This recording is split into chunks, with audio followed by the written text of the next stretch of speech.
Shalom saudara, apa kabar? Mari kita mulai sela kita di dalam doa. Bapa, kami mau menyerahkan sela kami pada hari ini untuk Tuhan sendiri yang melawat setiap kami dimanapun kami berada. Bahkan apapun situasi yang kami sedang hadapi, kami tahu Engkau ada di tengah-tengah kami. Dan aku berdoa melalui sela ini Kau lawat, Kau jamah, sehingga Kau akan menguatkan setiap hati, membawa kami semakin dekat dengan Tuhan. Di dalam nama Yesus kami berdoa. Amin.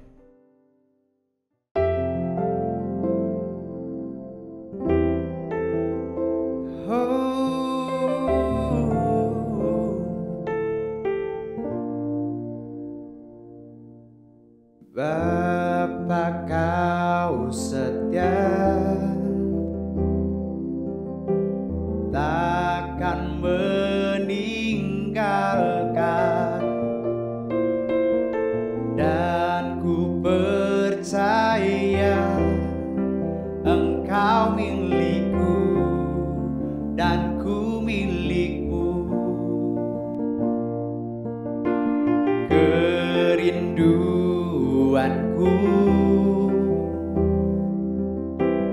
tinggikan namamu,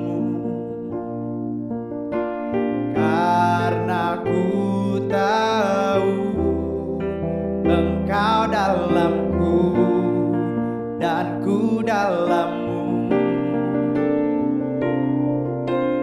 Ubah hatiku seputih hatimu, setulus salibmu, kasihmu Tuhan. Biar mataku seperti matamu, pancarkan kasihmu. Ku mau jadi sepertimu. Oh, Yesus.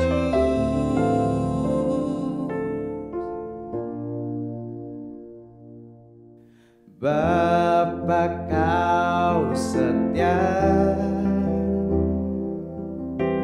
takkan meninggalkan, dan ku percaya Engkau milikku dan ku milikmu. Kerinduanku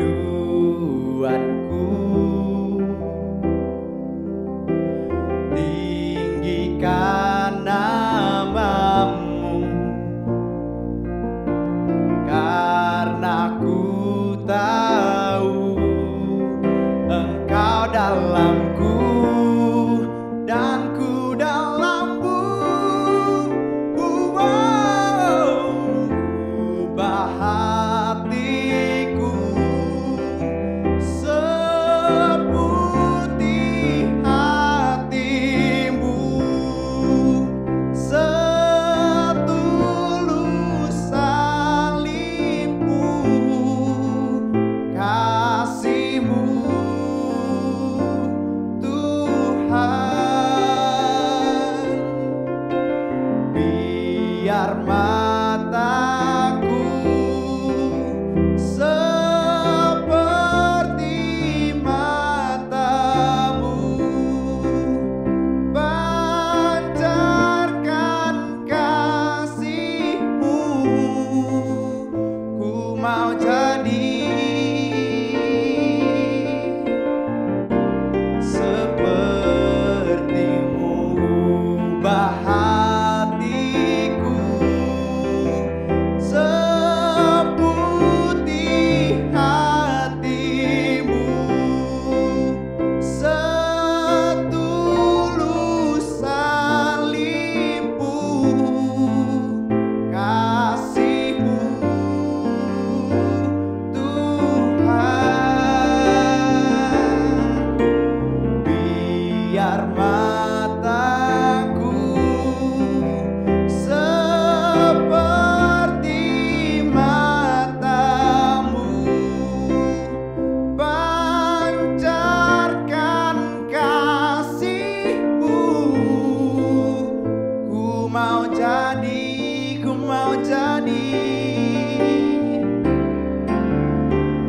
mau jadi,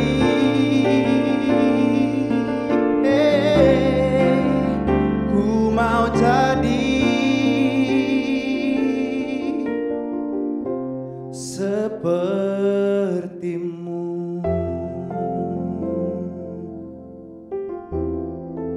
Oh Yesus.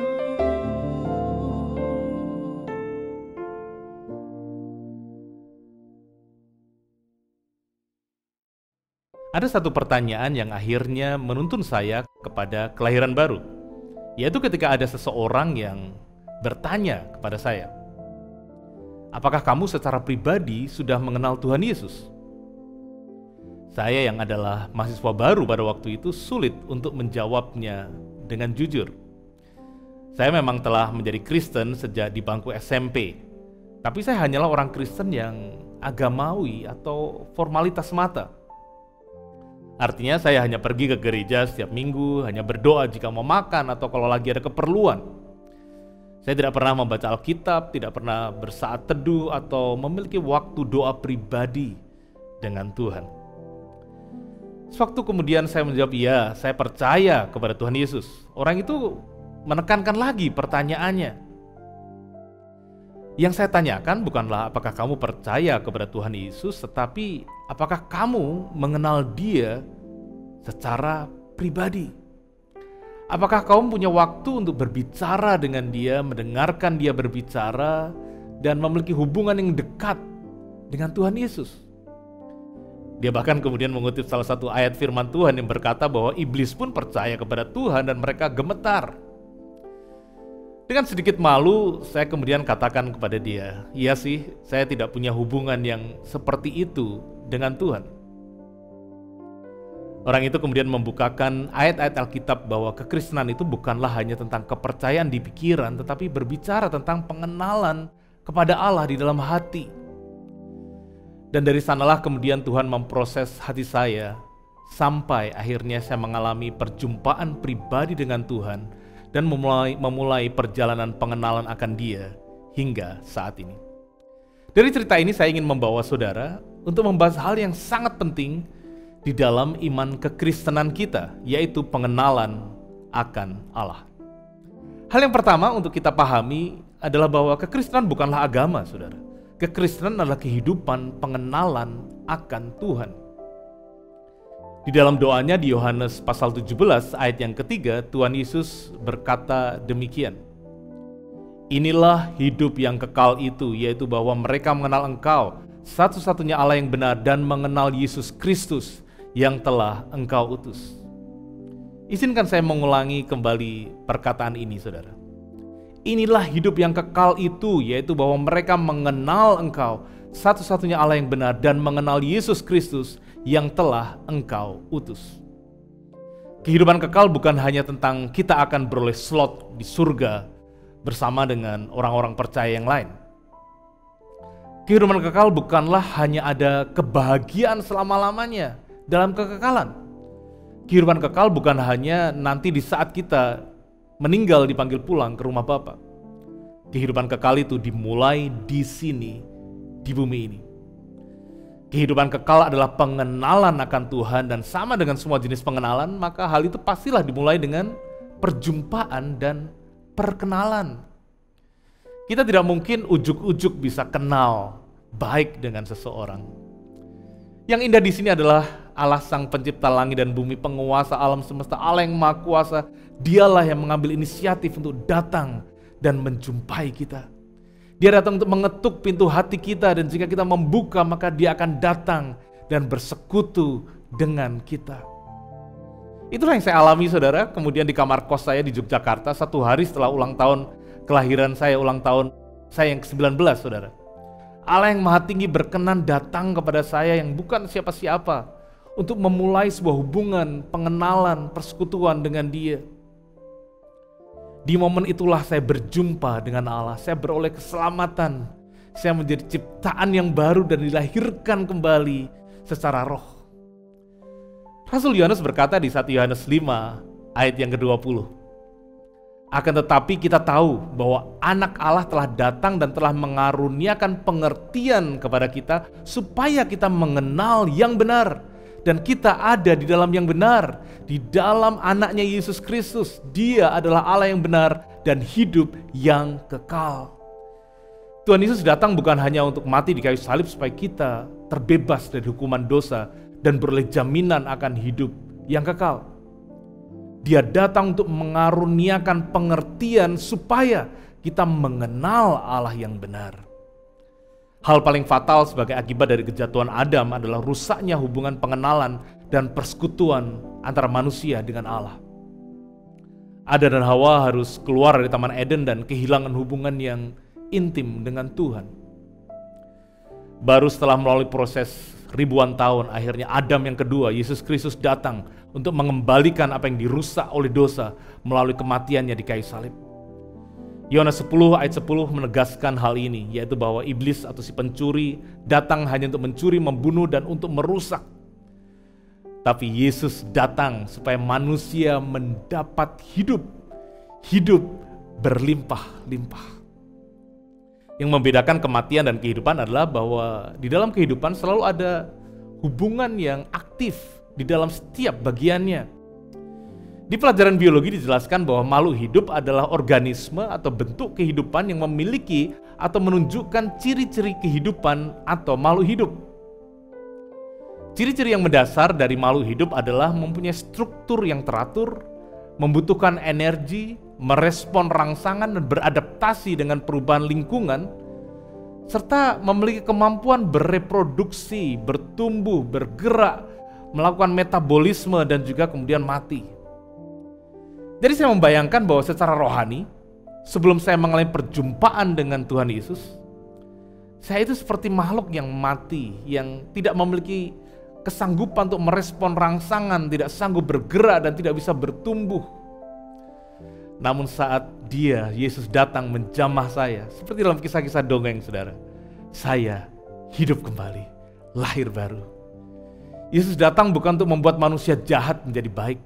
Yesus datang supaya manusia yang mati secara rohani mengalami kehidupan yang baru di dalam Dia.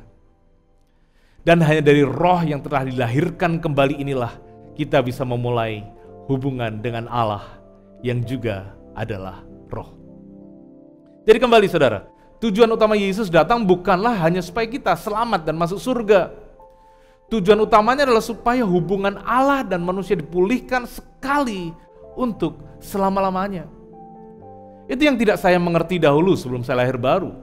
Saya orang Kristen yang saya pikir saya jadi orang Kristen supaya tidak masuk neraka. Namun saya tidak peduli dengan pribadi yang telah menyelamatkan saya dari neraka tersebut.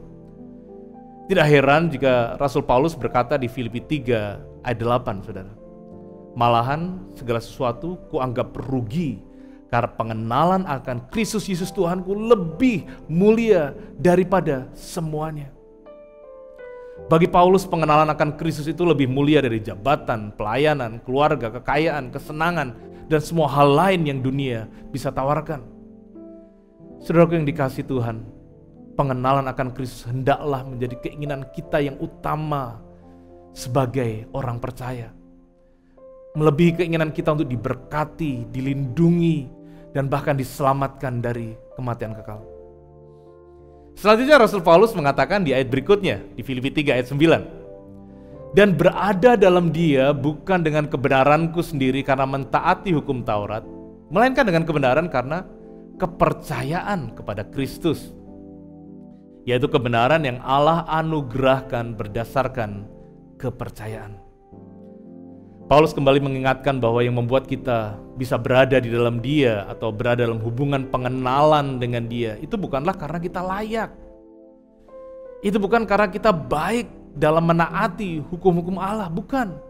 Tetapi karena melalui iman kita kepada Yesus kita dianugerahi kebenaran oleh Allah. Di hadapan Allah kita adalah orang-orang yang benar. Di ayat selanjutnya, di ayat 10 dan 11, Paulus mengatakan sesuatu yang kadang sebagai orang percaya kita tidak suka untuk mendengarnya. Ayat 10. Yang ku kehendaki ialah mengenal Dia dan kuasa kebangkitannya dan persekutuan dalam penderitaannya, di mana aku menjadi serupa dengan dia dalam kematiannya, supaya aku akhirnya beroleh kebangkitan dari antara orang mati. Saudara, Paulus maju lebih dalam daripada hanya rindu untuk mengenal Tuhan, walaupun tentu saja itulah hal yang termulia dalam hidupnya. Paulus juga merindukan kuasa dan persekutuan dalam penderitaan Yesus. Dia bukan hanya mau menerima yang baik dari pengenalannya dengan Tuhan. Dia juga bersedia untuk berkorban, menderita, bahkan mati bagi pribadi yang telah terlebih dahulu berkorban, menderita, dan mati bagi dia. Tuhan Yesus sendiri pernah mengatakan dan kemudian melakukan apa yang dikatakannya, yaitu bahwa tidak ada kasih yang lebih besar daripada kasih seorang yang memberikan nyawanya untuk sahabat-sahabatnya. Apa yang membuat Paulus bisa sampai se-ekstrim itu di dalam hubungannya dengan Tuhan Yesus? Jawabannya adalah karena dia terlebih dahulu dikasihi Tuhan Yesus. Dalam perjalanannya ke Damsyik, Yesus datang menjumpai dia. Bukan untuk menghakimi, memarahi atau menghukum dia yang adalah orang yang menganiaya Yesus dan jemaatnya, tetapi untuk mengasihi dan bahkan kemudian memanggil dia untuk rencana Allah. Saat orang yang menganiaya dengan kejam mengalami kasih dan penerimaan dengan orang yang dianiayanya, maka orang itu tidak akan sama lagi. Pengenalan akan Tuhan selalu adalah tanggapan dari apa yang Tuhan telah lakukan di dalam hidup kita. Paulus yang telah dikasihi dan dibenarkan Tuhan sekarang rindu untuk mengasihi dan mengenal Tuhan. Dan pada akhirnya Paulus menjelaskan bahwa pengenalan akan Tuhan itu bukanlah hanya pengalaman satu kali, tapi itu adalah sebuah perjalanan kerohanian seumur hidup. Di Filipi 3 ayat 12, Paulus kemudian berkata, bukan seolah-olah aku telah memperoleh hal ini atau telah sempurna dalam mengenal Allah, bukan. Melainkan aku mengejarnya kalau aku dapat juga menangkapnya, karena aku pun telah ditangkap oleh Kristus Yesus. Pengenalan akan Tuhan adalah sebuah perjalanan iman bersama dengan Yesus. Dan sama dengan semua hubungan pengenalan, pastilah akan ada yang namanya pasang surut, naik turun.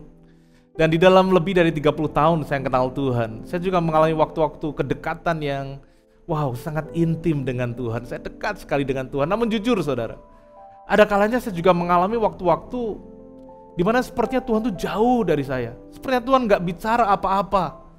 Dan saya mengalami waktu yang kering secara rohani. Namun saya belajar untuk selalu mengingatkan diri saya sendiri bahwa pengenalan saya dengan Tuhan itu bukanlah berdasarkan perasaan, tapi berdasarkan trust atau kepercayaan. Dan kepercayaan adalah keputusan untuk percaya kepada kebenaran, yaitu bahwa Tuhan itu baik. Tidak ada ketidakbaikan dalam dia. Untuk mempercayai bahwa Tuhan itu kasih, tidak mungkin dia tidak mengasihi saya. Dan Tuhan itu adalah Bapa yang sempurna, yang tahu yang terbaik bagi saya. Dari kepercayaan akan kebenaran tentang siapa Allah itulah, saya terus belajar mengenal Allah. Dan tahukah saudara, semakin saya belajar mengenal Allah, semakin saya menyadari bahwa ternyata saya hanya tahu sedikit. Saya hanya kenal sedikit tentang dia. Dia itu begitu agung dan mulia, kita tidak mungkin pernah bisa selesai dalam pengenalan kita akan dia. Kita tidak akan pernah bisa sempurna di dalam pemahaman kita akan kebaikan hatinya, akan kedalaman hikmatnya, akan keindahan rancangan-rancangannya. Tuhan sudah menyatakan kasih-Nya dan Dia telah membuka jalan untuk kita bisa bersekutu dan mengenal Dia. Namun apakah kita bersedia menanggapi dengan kerinduan yang sama? Saya akan menutup dengan kisah Nabi Hosea yang diperintahkan Tuhan untuk menikahi pelacur sebagai gambaran kasih Allah serta teguran kepada bangsa Israel yang telah cemar. Walaupun Tuhan sangat mengasihi bangsa Israel, namun pada kenyataannya bangsa Israel menolak untuk mengenal Allah dan memilih untuk menyembah berhala-berhala. Di kitab itu dituliskan bahwa umatku binasa karena tidak mengenal Allah, karena mereka menolak pengenalan akan Allah. Namun kepada bangsa yang jelas-jelas telah menolak Allah, menolak untuk mengenal Allah, Allah tetap rindu dan mengajak mereka untuk kembali kepadanya. Apapun kondisi pengenalan saudara dengan Tuhan pada hari-hari ini, saya mengajak kita untuk selalu kembali kepadanya, Allah yang tetap setia walau kita tidak setia. Mari kita meresponi ajakan Nabi Hosea kepada bangsa Israel di Hosea 6 ayat yang ketiga berikut ini. Marilah kita mengenal dan berusaha sungguh-sungguh mengenal Tuhan. Ia pasti muncul seperti fajar, ia akan datang kepada kita seperti hujan pada akhir musim yang mengakhiri bumi. Saudaraku, jangan pernah menyerah untuk terus mengenal Tuhan. Jangan pernah merasa puas dengan pengenalan saudara akan Tuhan. Mari kita tetap tekun dalam berdoa, saat teduh, menyembah, membaca dan merenungkan firman Tuhan, saudara. Dan dia pasti akan kembali melawat dan memberikan kesegaran yang baru di dalam hubungan pengenalan saudara akan Tuhan. Karena esensi kehidupan kekal adalah pengenalan akan Allah yang benar dan pengenalan akan Yesus Kristus. Izinkan saya mengakhiri dengan berdoa, doa singkat ini kepada saudara. Bapa, hamba-Mu berdoa, biarlah kebenaran-Mu yang kami dengar pada hari ini boleh membebaskan kami. Penuhi hati dan pikiran kami Tuhan dengan kasih dan kebaikan-Mu. Sehingga dari sana kami memiliki kemauan serta kerinduan untuk mengenal Engkau lebih lagi. Karena pengenalan akan Engkau Tuhan lebih mulia dari semuanya yang ada di muka bumi ini. Di dalam nama Tuhan Yesus kami berdoa. Amin. Tuhan Yesus memberkati setiap saudara.